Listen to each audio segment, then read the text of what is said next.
सामंतरापुर सोनिया भूया report देते गत 10 तारिख दिन आम कविश जूनियर थाना 830/25 अंडर सेक्शन 103 बीएनएस रुजु होता निजे आईआईसी यार तदंत भार नहीं एसपी प्रत्यक्ष तत्वावधान तदंत चलता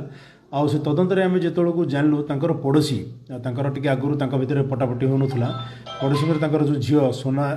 से महिला सी आज प्राय प्राय 10 वर्ष पाखापाखि हम हरियाणा बह कर गोटे छोट 9 वर्षर पुओ गत वर्ष सी कौन से एक कारण मृत हो गले हरियाणा आ से दिन ठार सी जेहेतु कि पूर्व या सहित टी अपड़ नाला सी सन्देह है कि ही किसी गोटे बोधे जादू टोना कौन करी पुओ को मार दे था पारती मन गोटे गोटे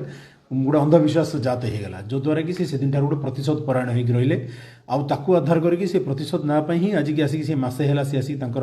बापा घर जोटा कि सामंतरापुर हरियाणा आसिक रही आउ यार सुजोग खोजुला घटना दिन से जो पिला जिते जो छोट पिलाटा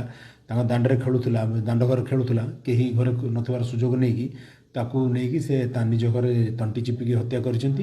आमको जहाँ बयान देती जहाँ पारिपार्श्विक स्थित प्रमाण पाइचु कर सारा पुणी थे ताकू नहीं से बैकसाइड्रे जो अच्छी गोलापी जे अभियोगकारी बैकसाइड्रे जो अच्छी टॉयलेट से टॉयलेट फ्रंट में शुए देते बहुत सुराग मिले से घर लास्ट रूम जोटा रोसे घर हूँ से जो जी अभियुक्त लेडीज लेडीज अच्छा से लास्ट रूम नहीं तले पकई तंटी चिपी देते जहाँ सी कहते मोबाइल देले यहाँ तो आम कहीपर आपण मान जरिया कि कौन सी एमती कहार देह खराब है कि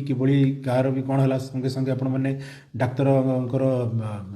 चिकित्सा करूँ कौन सी अंधभर्ती विश्वास कहीकि कौन सी एभली जघन्य कांड करूँ ना जार किसी भी है देह खराब है इमिडिएट सागे आप मेडिकल नियंतु कौन भी एमती आईन को आपण मैंने हाथ उठाक नियंतु जो द्वारा कि आप परिवार भविष्य असुविधा पड़े।